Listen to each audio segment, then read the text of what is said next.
લોકોને ખરીદ્યા, મતદારોને ખરીદ્યા. આજ ગુજરાતમાં લગભગ એ ધંધો એટલો મોટો થયો 30 થી 35,000 કરોડની પેરેલલ ઇકોનોમી થઈ ગઈ. અને 35,000 કરોડની પેરેલલ ઇકોનોમી દારૂની ગુજરાતમાં છે. મહેનત તો કરશે, પણ ગુજરાતમાં મેં જોયું છે, ગુજરાતમાં પાછળ ઘણા સમયથી આવા મજબૂત અધિકારીઓ છે ને, સરકારી આ કઠોર જે નેક્સેસ છે દારૂના ધંધાવાળાનો સરકારી વ્યવસ્થાના સિસ્ટમમાં પોલીસના, એ લોકો નોકરી છોડી દે છે, છોડી જતા રહે છે. કે પોલીસના નાક નીચે જ બધું કામ થયું અને પોલીસે જ એના ઉપર જેથી પોલીસ ધારે બધું બંધ થઈ જાય, જેથી ન ધારે ચાલુ રહે બધું.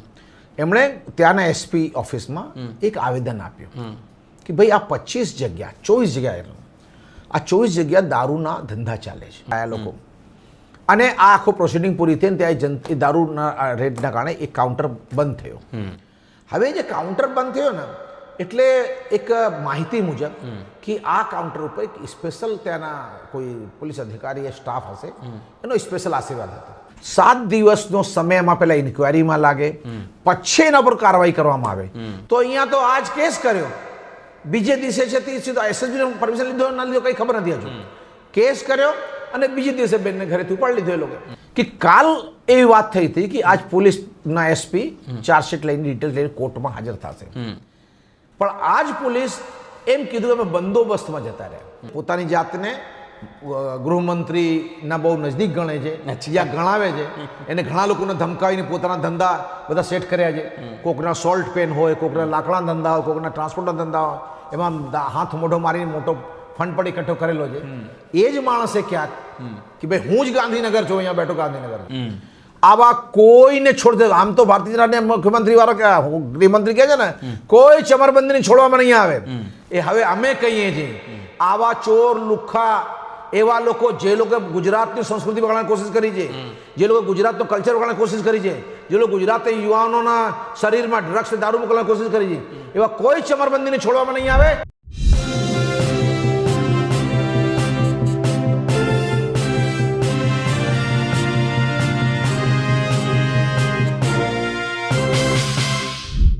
ડૉક્ટર કાયનાત અંસારી એક દારૂની રેડ કરે છે અને પછી પોલીસ ઉલટા જ તેમને સીધી ભાષામાં કહીએ તો ફિટ કરી દેશે અને તેઓ અત્યારે જેલમાં છે. આજે તેમની તારીખ હતી પણ પોલીસ ડોક્યુમેન્ટ લઈને પહોંચી નથી. કદાચ પોલીસની મનસા હશે કે એમને હજુ જેલમાં રાખવા, સબક શીખવાડવા. નમસ્કાર, હું છું ચિંતામણી પુતનલ પટેલ. સ્વાગત છે આપનો અમારા આ વિશેષ કાર્યક્રમમાં. આપણી સાથે જોડાયા છે કૈલાસદાન ગઢવી, જે આમ આદમી પાર્ટીના નેતા છે અને કચ્છના છે ને સમગ્ર જે ઘટના ઘટી કાયનાત અંસારી સાથે એમના વાકેફ છે ને. એક ખુલાસો તેઓ કરશે કે ઘટનામાં શું થયું, પોલીસનું શું રોલ હતું અને એમની જે એમની છાપ છે કાયનાતબેનની ત્યાં કેવી છે. સર નમસ્કાર, આપ અમારી સાથે જોડાયા એના માટે. કૈલાસદાનજી, આખી ઘટના શું થઈ અને પછી પોલીસે આવું રિવર્સ રોલ, આમ તો પોલીસનું જ કામ કરી રહ્યા હતા, એક એમની જવાબદારી નથી કે જેને દારૂનું રેટ પડ્યા, તો પોલીસનું કામ છે. છતાં જો પોલીસનું કામ કોઈ સામાજિક આગેવાન કે કોઈ પોલિટિકલ લીડર કરે, એ વિરદાવવાને બદલે ઉલટાનું જેલમાં નાખી દે. આના થોડા આપણે બેસમાં જવા જેવું છે કે ગુજરાતમાં લગભગ 10-15 વર્ષ પહેલાં જ્યારે આઈ થિંક આપણા મોદી સાહેબ પણ ગુજરાતમાં મુખ્યમંત્રી હતા, એ સમયમાં આપણા ગૃહપ્રધાન એક્ઝેક્ટ કોણ હતા મને ખ્યાલ નથી, અને યા હું કહેવા નથી માંગતો એ નામ લઈને કે હવે રિટાયરમેન્ટ છે આ લાઈનમાંથી, એટલે કે એમના સમયમાં ભારતીય જનતા પાર્ટીની આખી સિસ્ટમે એક એવી વ્યવસ્થા ઊભી કરી કે પોલિટિકલ સિસ્ટમમાં ફંડિંગ ક્યાંથી કરવું.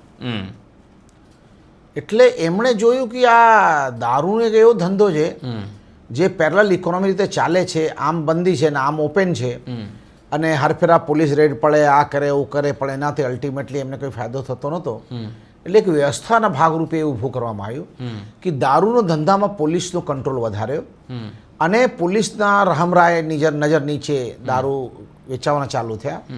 અને એના એક સ્ટેન્ડર્ડ હપ્તા નીચેથી લઈને ઉપર સુધી જાય, ગાંધીનગર સુધી પહોંચે, એનું સુંદર આયોજન કરવામાં આવ્યું. સુંદર આયોજન કરવામાં આવ્યું. સુંદર એટલે કહું છું કે એ સુંદર આયોજનના કારણે એક પોલિટિકલ પાર્ટી એટલી મોટી થઈ ગઈ, મોટું ફંડિંગ આવ્યું દારૂના ફંડિંગના કારણે. જે રીતે એમાં ધારાસભ્યો ખરીદ્યા, કોર્પોરેટરો ખરીદ્યા, જિલ્લા તાલુકા લોકોને ખરીદ્યા, મતદારોને ખરીદ્યા. આજ ગુજરાતમાં લગભગ એ ધંધો એટલો મોટો થયો 30 થી 35,000 કરોડની પેરેલલ ઇકોનોમી થઈ ગઈ. અને 35,000 કરોડની પેરેલલ ઇકોનોમી દારૂની ગુજરાતમાં છે. અને એ ઇકોનોમીથી જેનો કોઈ જ રેવન્યુ સરકારને મળતું નહોતું, ડાયરેક્ટ જે ગવર્મેન્ટ ઓફ ગુજરાતને કંઈ રેવન્યુ મળતું નહોતું, એનાથી વિકાસના સામના તરફના કોઈ ખર્ચા થતા નહોતા, એનાથી કોઈ ટ્રેજરી યા તિજોરીમાં પૈસા આવતા નહોતા, પણ એક ઇકોનોમી ચાલતી હતી, જેમ જૂના જમાને બારવટી અને પર્સનલ ઇકોનોમી ચાલતી હતી. તો એ ટાઈપની આ લોકો ઇકોનોમી, એ બારવટી તો સારા હતા, એ લૂંટીને લોકોને ફાયદો કરાવતા હતા. આ તો લોકોને જીવ પર લૂંટે છે, શરીર પર લૂંટે છે, હેલ્થ પર લૂંટે છે અને નુકસાન પણ કરાવે છે. એટલે કહેવાનો મતલબ શું છે, એક એવી નેગેટિવ વ્યવસ્થા ઊભી કરવામાં આવી જેના કારણે એક પેરેલલ દારૂની એક વ્યવસ્થા આખા ગુજરાતમાં ઊભી થઈ ગઈ. અને એ વ્યવસ્થાના કારણે સરકારના રહેમરાય નીચે આ દારૂની ધંધાઓ ફળા ફૂડવા માંડ્યા.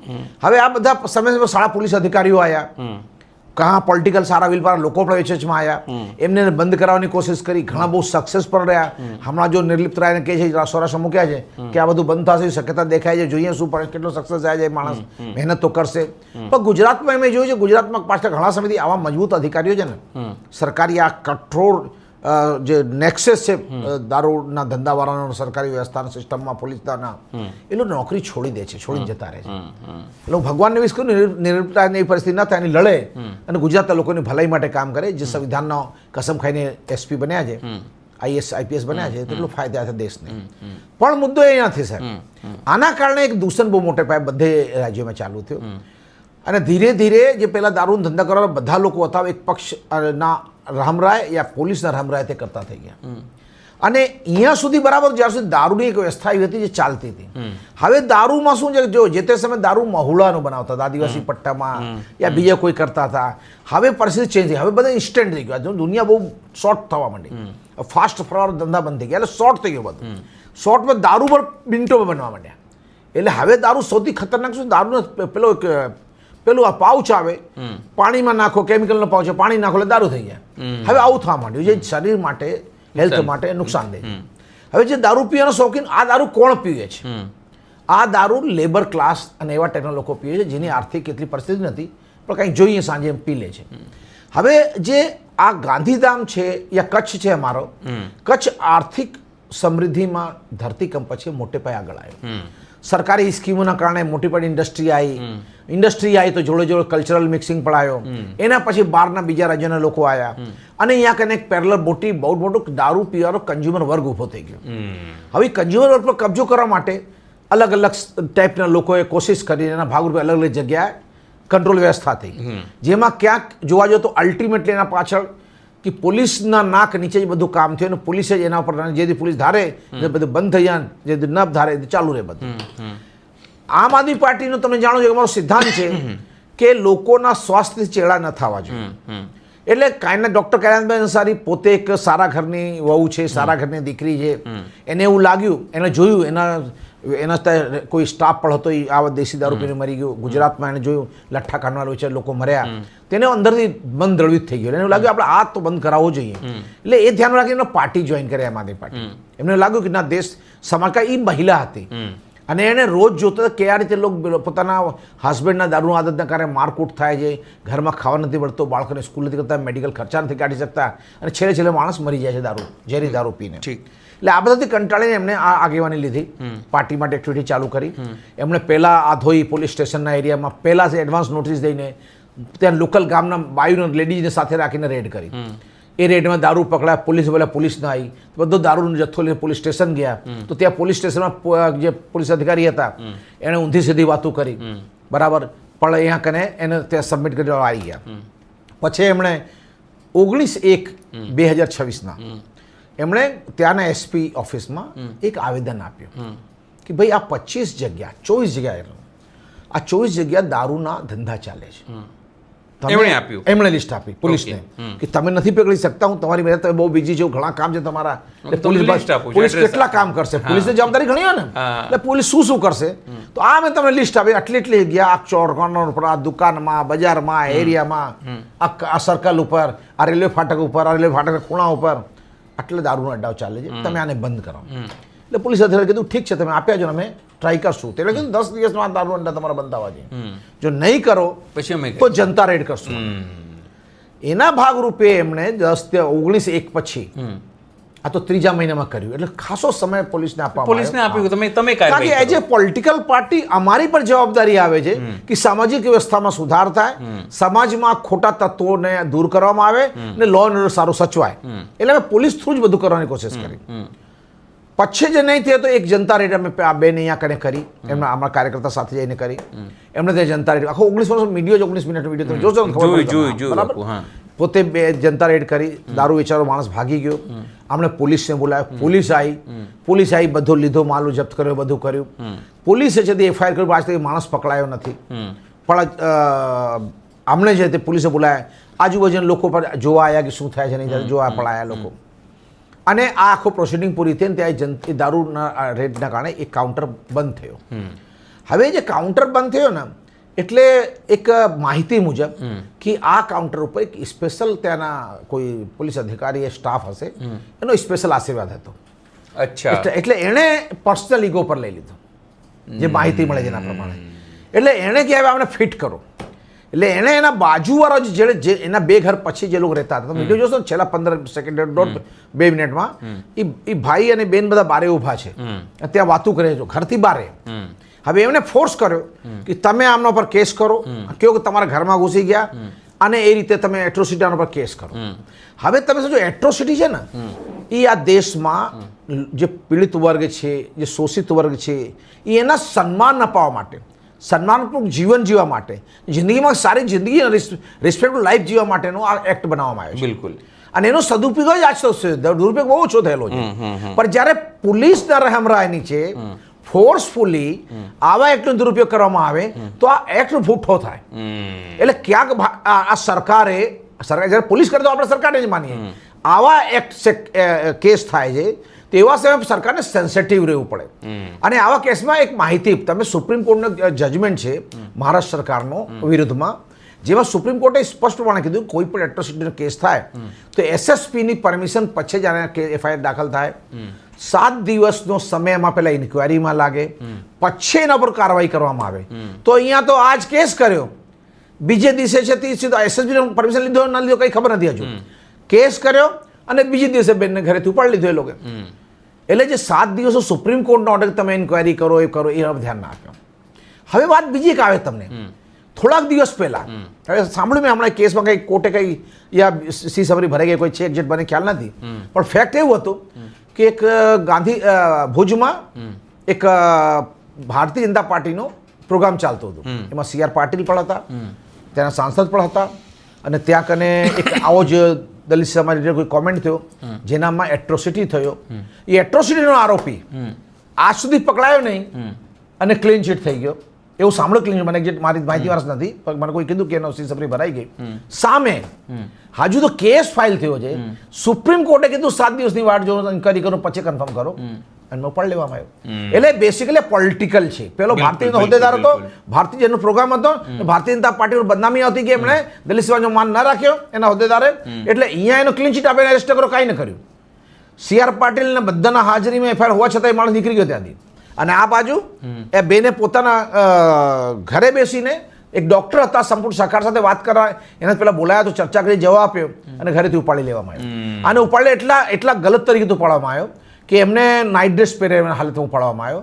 એના જોડે અમારા દિગુભાઈ એક બીજા કાર્યકર્તા હતા, એને તો ઘરથી ઢસડીને જેમ ક્રિમિનલ લઈ જતા ને એ રીતે કાઢ્યું. હું આવું છું, ચપ્પલ પહેરવાનો સમય ના આપ્યો અને લઈ જાવ. એટલે ક્યાંક જે એક પેરેલલ ઇકોનોમી જે છે દારૂની, અને એવા ચોર ખોટા અધિકારીઓ જેને આમાં પૈસા કમાવા છે, એવા લોકો જે સમાજના વિરોધી છે, જે શાસન વ્યવસ્થાના વિરોધી છે, એ લોકોએ એમને ડામવા માટે, એનો મોરલ તોડવા માટે એમને એક આ સંભ્રાંત ઘરની લેડી છે એને 2-4-10 દિવસ જેલમાં રાખો તો આ સિસ્ટમ પૂરેપૂરી કલપ્સ થઈ જશે ને પછી આ બેન ક્યારે વિરોધ પ્રદર્શન નહીં કરે અને એમનો ધંધો ચાલ્યા કરશે. પણ મજા કેવી છે આ વાત, હું શું કામ ફરી એને પોલીસ પર લઈ જાઉં છું કે કાલ એવી વાત થઈ હતી કે આજ પોલીસના SP ચાર્જશીટ લઈને ડિટેલ્સ લઈને કોર્ટમાં હાજર થશે. પણ આજ પોલીસ એમ કીધું કે અમે બંદોબસ્તમાં જતા રહ્યા. જે 2 દિવસ પહેલા નક્કી થયું કે એમને કોર્ટમાં એમને હાજર થવાનું છે, એ આજ એ જ પોલીસ બંદોબસ્ત હતી. એટલે ક્યાંક પોલીસ જાણી જોઈને આ બેનને જેલમાં રાખવા માંગે છે અને પનિશમેન્ટ દેવા માંગે છે. તમારી હિંમત કેમ પડી? જે ગુજરાતની સરકાર, ગુજરાતના અધિકારીઓ, ગુજરાતના પોલીસના વ્યવસ્થા કરવા લોકો જે 2 નંબર ધંધા કરવા માંગતા હોય તો રોકવાની હિંમત કેમ પડી? આ તમારો તમને જેલવાસ એ અમારી સજા છે. કોર્ટ તો જ્યારે સજા આપશે ત્યારે એમણે એ વહેતી ગંગામાં હાથ ધોઈને, અને મને તો દુઃખ એ વાતનો સાહેબ, બાબા સાહેબ ભીમરાવ આંબેડકરે એવો સારો સંવિધાન દીધું, અને સંવિધાનના આધારે દલિત સમાજને, ટ્રાઇબલ સમાજને એવો હક મળ્યો કે સન્માન ભરી જિંદગી જીવી શકે, એમના વિરુદ્ધમાં કંઈ પણ થાય તો એ લડી શકે, મોટો હથિયાર અપાય. એને દુરુપયોગ કરીને આ સરકારે એક ખરા અર્થમાં જનતા માટે લડતી લેડીઝને ડિસ્ટર્બ કરીને અને એને ડામી નામવાની કોશિશ કરીએ. આ ખાલી શરમજનક નથી, પણ આના નિંદા એ થવી જોઈએ. મારે એકચ્યુઅલી એ બી સમજવું છે કૈલાસદાનજી કે જે રીતે સમગ્ર ઘટના ઘટી, તમને લાગે છે કે ગાંધીનગરથી બી ઇશારો થયો હશે કે ના ફિટ જ કરી દો, કારણ કે આ બેન બહુ હેરાન કરે છે આપણને ત્યાં? કારણ કે એકલા એસપીની તો એ હાલત ત્યાં નથી, આપણે જોયું છે ગુજરાતમાં કે એની તો હાલત હિંમત થાય જ નહીં કે આવી રીતે કોઈ પગલાં લે, અથવા તો સારા બતાવવા માટે જો સાહેબ મેં તમારું કામ કરી દીધું છે એવું કંઈક હશે એની? જો આ સરકાર નથી, સર્કસ છે. ગોપાલભાઈ સદા બોલે સરકાર નથી, સર્કસ છે. અને ગુજરાતના ઘણા બધા ધારાસભ્યોએ કીધું છે કે અમારો કોઈ સાંભળતો નથી. પાછલા 10 દિવસના વિધાનસભા પ્રશ્નો જોવો તો શાસક પક્ષના લોકો, ધારાસભ્યો જે સતત કામ કરવા માંગે છે એ સરકારને પ્રશ્ન કરવા માંડ્યા છે. એટલે ક્યાંક ગાંધીનગરના ઇશારાથી હોય યા ગાંધીનગરનો જે એજન્ટ એ શહેરમાં બેઠો હોય. એક ભાઈ એવો છે જે પોતાની જાતને ગૃહમંત્રીના બહુ નજદીક ગણે છે, યા ગણાવે છે. એને ઘણા લોકોને ધમકાવીને પોતાના ધંધા બધા સેટ કર્યા છે. કોકના સોલ્ટ પેન હોય, કોકના લાકડાના ધંધા હોય, કોકના ટ્રાન્સપોર્ટના ધંધા હોય, એમાં હાથ મોઢો મારીને મોટો ફંડ પણ એકઠો કરેલો છે. એ જ માણસે ક્યાંક કે ભાઈ હું જ ગાંધીનગર છું, અહીંયા બેઠો ગાંધીનગર છું, અને આને બંધ કરો. અને હવે શું છે, મહાનગરપાલિકા ચૂંટણી આવે છે. અચ્છા. અને મહાનગરપાલિકા થઈ ગઈ. ગાંધીધામ એક એવો શહેર છે જ્યાં આમ ભલે ધૂળિયા રસ્તા છે, ખાડા રસ્તા છે, પરિસ્થિતિ ખરાબ છે, રોડ ગંદા છે, ગટર લાઈન ખોલી છે, પણ બાજુ તો બંગલાઓ બનેલા છે. કારણ કે આર્થિક સમૃદ્ધિનો શહેર છે. કાંડલા પોર્ટ ત્યાં બાજુમાં છે, ઘણી બધી બીજી ઇન્ડસ્ટ્રીઓ આવી છે, થોડાક 40 કિલોમીટર મુન્દ્રા પોર્ટ છે. એટલે કચ્છની એક કેપિટલ છે ગાંધીધામ, આર્થિક કેપિટલ. અને એવા જગ્યા પર આમનો પણ મોટો પહેલો ધંધો ચાલતો ત્યારે એક બેન એક સારી સામાજિક વ્યવસ્થા ઉભી કરવાની કોશિશ કરે, એક સંભ્રાંત વ્યવસ્થા ઉભી કરે. ભદ્રલોક જે કહીએ કે સારા જેન્ટલમેન અને જેન્ટલવુમેનની વ્યવસ્થા ઉભી થાય, તો એ ઊભી કરવાની કોશિશ કરે તો આ લોકોના પેટમાં પાણી રેડાય છે, જેના કારણે આ આખો જે છે આ કાવતરું કરવામાં આવ્યું છે. હવે શું આગળ આગામી દિવસોમાં કેવા પ્રકારથી? જો સૌથી પહેલા વાત કહી દઉં, આમ આદમી પાર્ટી ક્યારેય કોઈ વાતમાં નમતી નથી. ભારતીય જનતા પાર્ટીના દિલ્હીમાં બેઠા 2 આકાઓથી, મોટા આકાઓથી લઈને નીચેના કાર્યકર્તા સુધી આમ આદમી પાર્ટીને બધી રીતે હેરાન કરવાની કોશિશ કરી. તમે જોયું હશે કે કેજરીવાલજીને એ લોકોએ ખોટા કેસમાં ફસાઈ દીધું. હવે જજે કીધું કે આ કેસમાં કોઈ દમ જ નથી, કોઈ પુરાવો નથી, અને કેજરીવાલ કટ્ટર ઈમાનદાર છે. આ જ અમારી એસેટ છે, આ જ અમારી તાકાત છે. અને ગુજરાતમાં તમે જોજો, આ જિલ્લા તાલુકા પંચાયતમાં ભાજપ નાક ન રગડે ને ખેડૂત પેલા મતદારોના પગમાં તો મને જોઈ લેજો કેવી ખરાબ હાલત અમે થવા જઈ રહી છે. કારણ લોકો જાગી ગયા છે. લોકોને આ સુધી ઓપ્શન નહોતો. થતો શું હતું, ભાજપ ને કોંગ્રેસ, કોંગ્રેસ ભાજપ, 80-20, 20-80 આવું બધું ચાલતું હતું. એટલે કોઈને વિરોધ, એક થોડો વિરોધ કરે ને પેલો રાજ્ય ચલો પતિ જવા દો. તમે પોલિટિકલ સિસ્ટમ ગુજરાતની 30 વર્ષમાં સમજો, 30 વર્ષમાં રોટલા બળી જાય. બીજા રાજ્યોની હાલત જો, જ્યાં રાજ્યોમાં સરકારો બદલાઈ છે ને ત્યાં એડમિનિસ્ટ્રેશન સદા ટાઈટ સારી રહી છે. ગુજરાતમાં કેવું છે કે નરેન્દ્રભાઈ મોદી ગયા પછી મુખ્યમંત્રી તો હતા, પણ અહીંયા સ્ટેમ મુખ્યમંત્રી છે, આજમાં સ્ટેમ વાળા મુખ્યમંત્રી છે. બિલકુલ. કોઈ આઈએસ ઓફિસર મજબૂત હોય તો થોડા દિવસો એક માણસે ચલાવે ગુજરાત. હવે બીજા કોઈ સત્તા આપી દેવામાં આવી છે. એટલે ગુજરાતમાં ગુજરાતીનો રાજ નથી, ગુજરાતી કલ્ચર, ગુજરાતી સંસ્કૃતિ, ગુજરાતી વ્યવસ્થાનો રાજ નથી. પણ વ્યવસ્થા કેવી છે કે જ્યાં થોડાક લોકો બેસીને આખી વ્યવસ્થા ચાલે, જેના કારણે ચૂંટાયેલા પ્રતિનિધિ, જનપ્રતિનિધિ, જનતાના વેચમાં કામ કરતા સેવાભાવી લોકો, સમાજ સુધારક, શિક્ષક, પ્રિન્સિપલ સ્કૂલના, એમનું કંઈ માન નથી રહ્યું બજારમાં. એ જગ્યા આવા વર્ચસ્વ ધરાવતા લોકોએ આખી વ્યવસ્થા બગાડી નાખી છે, ગંદી કરી નાખી, દંડા રૂપ ચાલે છે. આમ આદમી પાર્ટી આવા કોઈને છોડ દે. આમ તો ભારતીય જનતા મુખ્યમંત્રી વાળા ગૃહમંત્રી કહે છે ને, કોઈ ચમરબંધીને છોડવામાં નહીં આવે. એ હવે અમે કહીએ છીએ, આવા ચોર લુખ્ખા એવા લોકો જે લોકો ગુજરાતની સંસ્કૃતિ બગાડવાની કોશિશ કરી છે, જે લોકો ગુજરાતનો કલ્ચર બગાડવાની કોશિશ કરી છે, જે લોકો ગુજરાતી યુવાનોના શરીરમાં ડ્રગ્સ દારૂ મોકલવાની કોશિશ કરી છે, એવા કોઈ ચમરબંધીને છોડવામાં નહીં આવે. અમારી સરકાર બદલવા દો, સાબરમતી નાની પડશે. કૈલાસદાનજી, ધન્યવાદ આપ અમારી સાથે જોડાયા. Thank આ હતા કૈલાસદાનજી, જેમણે સ્પષ્ટપણે વાત કહી છે કે જે આખી ઘટનાક્રમ ડૉક્ટર કાયનાત અંસારી સાથે થઈ છે એક કાવતરાનો ભાગ છે, પણ આજનું તો કાલે જરૂરથી એમને ન્યાય તો મળશે. પણ આમ આદમી પાર્ટી આનાથી નર્વસ નથી. આગામી દિવસોમાં આના કરતાં પણ મોટા અભિયાનો થશે અને ગુજરાતમાં જે આગામી દિવસોમાં સ્થાનિક સ્વરાજ્યની ચૂંટણી આવવાની છે તેમાં પણ એક સારો વિકલ્પ તરીકે તેઓ ઉપસશે તેવું તેમનો વિશ્વાસ વ્યક્ત કર્યો છે.